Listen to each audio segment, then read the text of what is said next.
Hello बच्चों, नमस्ते। ये NCERT corner for life science का प्लेटफॉर्म है। आज की क्लास में हम मोस्ट इंपॉर्टेंट 20 एमसीक्यू की प्रैक्टिस करेंगे नीट 24 के लिए, जिसका टॉपिक है बायोटेक्नोलॉजी प्रिंसिपल एंड प्रोसेसेस। बच्चों, आपको वीडियो क्लास अगर अच्छी लगे तो प्लीज़ इसको लाइक जरूर करें, और जो नए बच्चे चैनल से जुड़े हैं वो चैनल को सब्सक्राइब करें।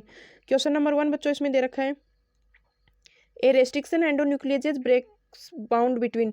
रेस्ट्रिक्शन एंडोन्यूक्लियस जो एंजाइम होता है, जिसको मॉलिक्यूलर सीजर्स बोलते हैं, तो ये किसके बीच में बॉन्ड्स को कट करने का काम करता है? Base pair of DNA molecule, base pair of DNA RNA hybrid molecule, sugar and phosphate component of a nucleic acid molecule, exon and intron of a DNA molecule. तो बच्चों राइट आंसर होगा ना, वो इसका होगा ऑप्शन नंबर 3 राइट होगा।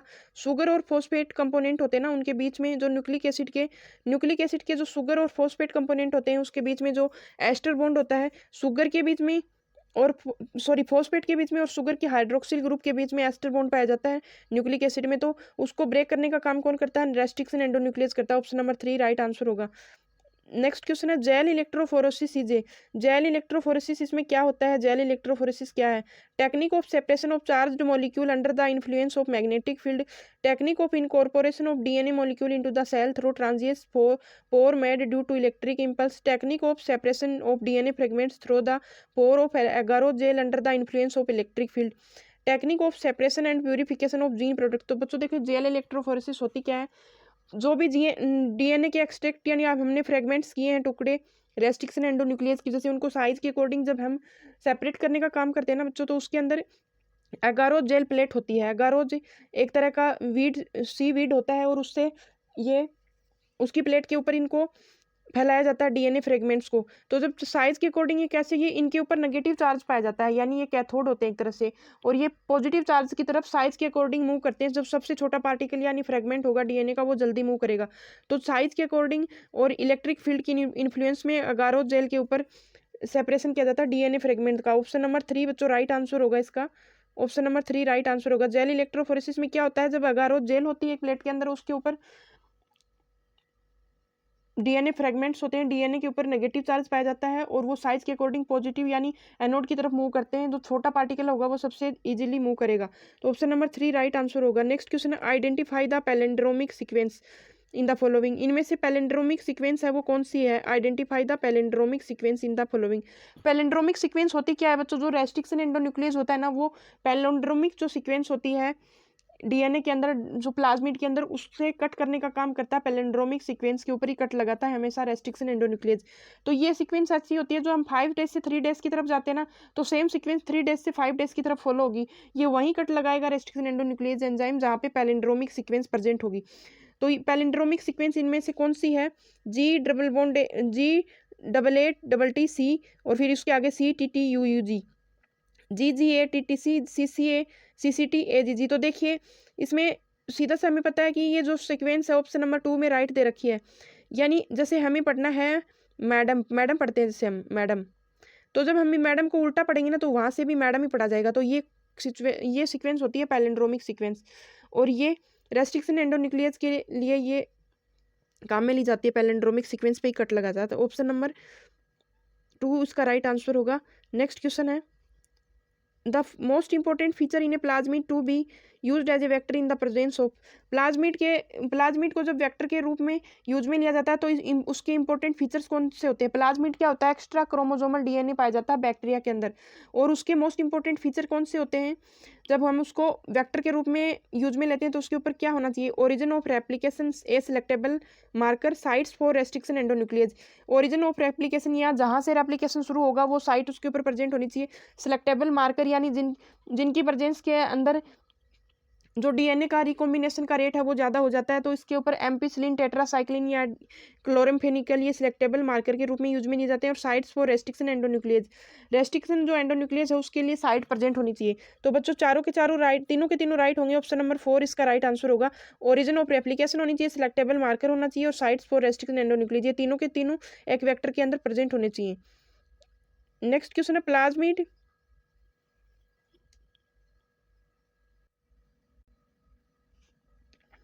Next question है, plasmid used to construct the first recombinant DNA was isolated from which bacteria species. Plasmid को यूज में लेते हुए एक फर्स्ट रिकॉम्बिनेंट डीएनए बनाया गया था, तो वो किससे यूज में आइसोलेट किया गया था रिकॉम्बिनेंट डीएनए? प्लाज्मिड किससे मतलब आइसोलेट किया गया था, जो प्लाज्मिड सबसे पहले फर्स्ट रिकॉम्बिनेंट डीएनए के अंदर यूज में लिया गया था, जो प्लाज्मिड वो किससे एक्सट्रैक्ट किया गया था, यानी किससे अलग किया गया था, Escherichia coli, Salmonella typhimurium, Agrobacterium tumefaciens, Thermus aquaticus. तो बच्चों इसका राइट आंसर होगा ना, वो होगा साल्मोनेला टाइफीम्यूरियम, जो बैक्टीरिया होता है ना उसका प्लाज्मिड यूज में लिया गया था, साल्मोनेला टाइफीम्यूरियम का।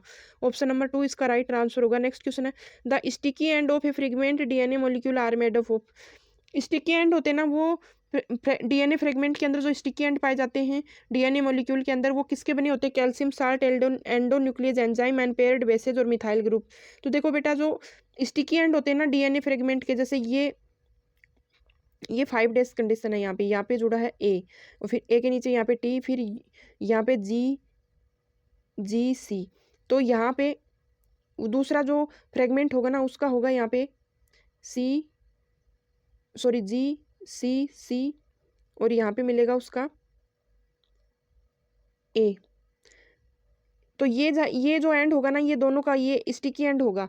स्टिकी एंड है ये किस पे पाया जाएगा, इसको क्या किसको बोलते हैं, ये अनपेयर्ड बेसेज होते हैं। अनपेयर्ड बेसेज होते हैं रेस्ट्रिक्शन एंडोन्यूक्लियस जो एंजाइम होता है ना, जो जहाँ पे कट लगाता है तो वो उसके बाद में वो स्टिकी एंड होते हैं, अनपेयर्ड बेसेज पाए जाते हैं वहाँ पे।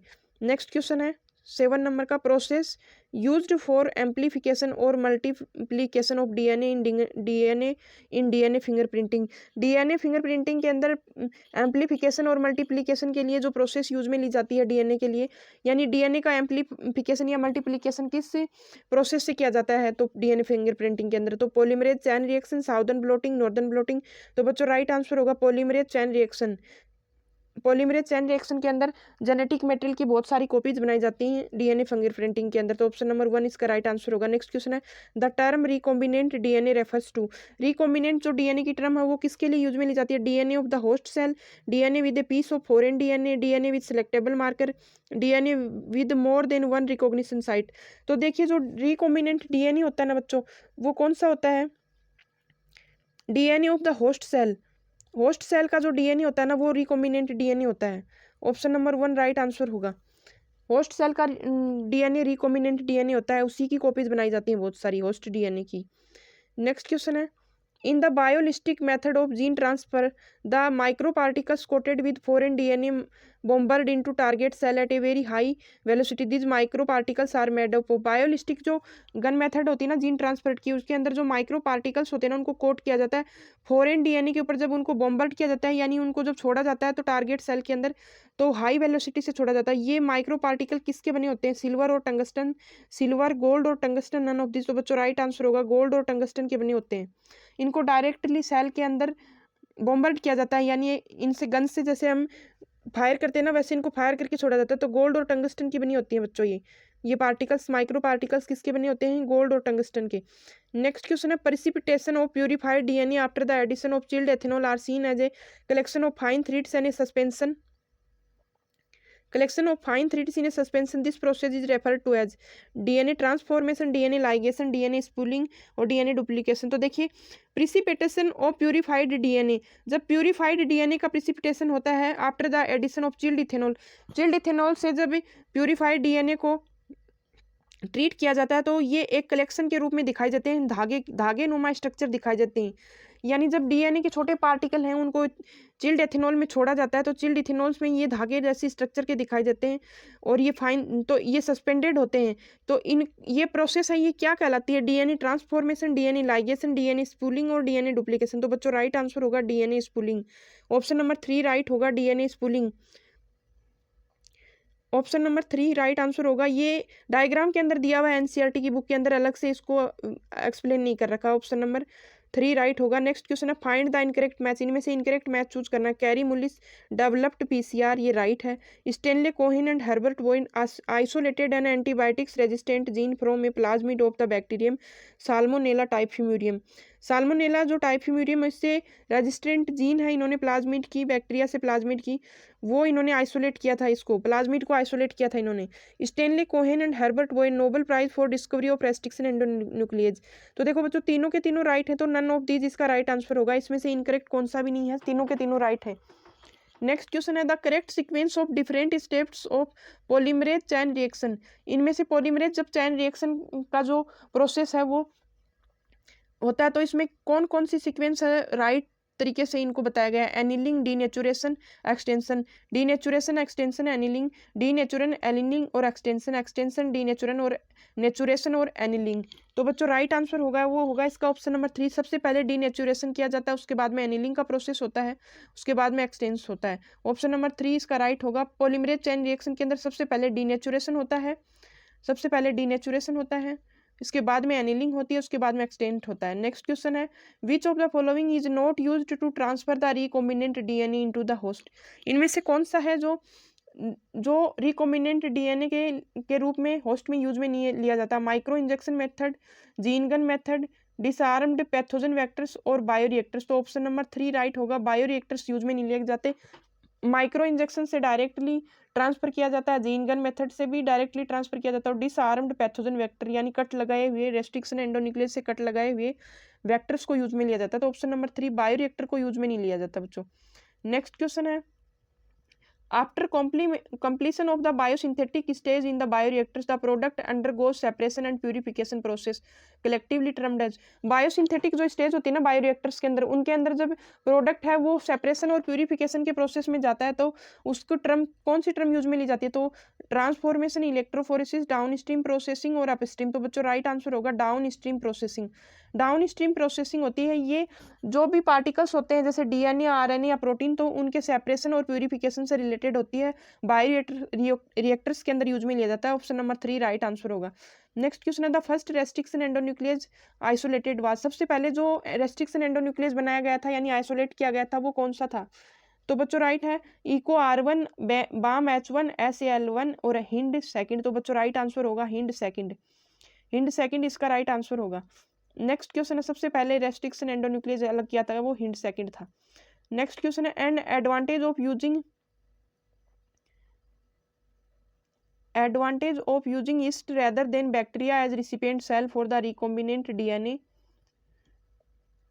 of eukaryotes is that yeast can। तो देखिए ईस्ट को जब यूज में लिया जाता है ना बैक्टीरिया की बजाय, जब ईस्ट को वेक्टर के रूप में रिकॉम्बिनेंट डीएनए के लिए यूज में लिया जाता है यूकेरियोट्स के अंदर, तो इसका क्या एडवांटेज होता है यानी बैक्टीरियल जो वेक्टर्स होते हैं ना प्लाज्मिड वगैरह, उसकी जब ईस्ट को यानी फंगस को जब हम वेक्टर के रूप में यूज में लेते हैं यूकेरियोट्स के अंदर, तो ये इसका एडवांटेज क्या होता है। Produce restriction enzyme, excise introns from the RNA transcript, remove methyl groups, reproduce more rapidly. तो देखिए ये इंट्रॉन जो ग्रुप होता है ना उसको एक्साइज करने का काम करता है आरएनए ट्रांसक्रिप्शन से। ऑप्शन नंबर 2 राइट आंसर होगा। ये इंट्रॉन ग्रुप को एक्साइज करने का काम करता है आरएनए ट्रांसक्रिप्शन की मदद से। नेक्स्ट क्वेश्चन है if a plasmid vector is digested with Eco R2 at a single site then. जब प्लाज्मिड वेक्टर है उसको डाइजेस्ट किया जाता है इको R2 से सिंगल साइट के ऊपर, तो क्या होगा 1 sticky and will be produce, 2 sticky and, 4 sticky and और 6। देखो बच्चों कभी भी जब रेस्ट्रिक्शन एंडोन्यूक्लियस जो एंजाइम होता है ना उससे उसको ट्रीट किया जाता है ना वेक्टर को या डीएनए को रिकॉम्बिनेंट डीएनए से बनाने से पहले, तो 2 स्टिकी एंड हमें अक्कर होते हैं। ऑप्शन नंबर 2 राइट होगा। 2 स्टिकी एंड हमें मिलते हैं। नेक्स्ट क्वेश्चन है one of the key factor which makes the plasmid the vector in genetic engineering. देखिए जो की फैक्टर होता है प्लाज्मिड को वेक्टर के रूप में यूज में लेने में जेनेटिक इंजीनियरिंग के अंदर, जेनेटिक इंजीनियरिंग के लिए हम प्लाज्मिड को वेक्टर के रूप में यूज में लेते हैं, तो उसका की फैक्टर क्या है यानी उसके अंदर क्या क्वालिटीज हैं जिसकी वजह से हम उसको वेक्टर के रूप में यूज में लेते हैं। It's resistant to antibiotics, it's resistant to restriction enzyme, its ability to carry a foreign gene, its ability to cause infection in the host. तो बच्चों राइट होगा its ability to carry a foreign gene. ये foreign gene को अपने अंदर add करके और इसको कैरी कर लेता है। ऑप्शन नंबर 3 राइट होगा इसका। नेक्स्ट क्वेश्चन है which of the following technique can be use to detect the genetic disorder in the human. इनमें से कौन सी टेक्निक है जो जेनेटिक डिसऑर्डर होते हैं ना ह्यूमन के अंदर उनको डिटेक्ट करने के लिए यूज में ली जाती है। पीसीआर, जेल इलेक्ट्रोफोरेसिस, क्रोमेटोग्राफी और स्पेक्ट्रोस्कोपी। तो बच्चों ये जो टेक्निक है वो होगी polymerase chain reaction. Polymerase chain reaction से जेनेटिक जो डिसऑर्डर होते हैं ना उनको डिटेक्ट किया जाता है। ऑप्शन नंबर 1 राइट आंसर होगा। Next question, the term components refer to. Component जो टर्म है ना वो किसके लिए बनी होती है? In increase the competition between cells, making cells impermeable for DNA, increasing the efficiency with which DNA enters the bacterium through pores in its cell wall, making cells permeable for divalent cations. ये efficiency होती है ना जो DNA जब enter करता है bacterium के अंदर, तो पोर्स के द्वारा इसकी सेल वाल में जो डीएनए एंटर करेगा ना उनके बीच में कंपटीशन होता है। ये इफिशियंसी को बढ़ाता है। ये डीएनए बैक्टीरियम सेल वाल से जब एंटर करता है ना डीएनए, तो उसकी इफिशियंटी को इंक्रीज करने का काम करता है। ऑप्शन नंबर 3 इसका राइट होगा। तो ये थी बच्चों 20 मोस्ट इंपोर्टेंट एमसीक्यू की क्लास। अगर आपको अच्छी लगी तो प्लीज़ चैनल को लाइक जरूर करें, सॉरी क्लास को लाइक जरूर करें, और जो नए बच्चे चैनल से जुड़े हैं प्लीज़ सब्सक्राइब जरूर करें। Thank you.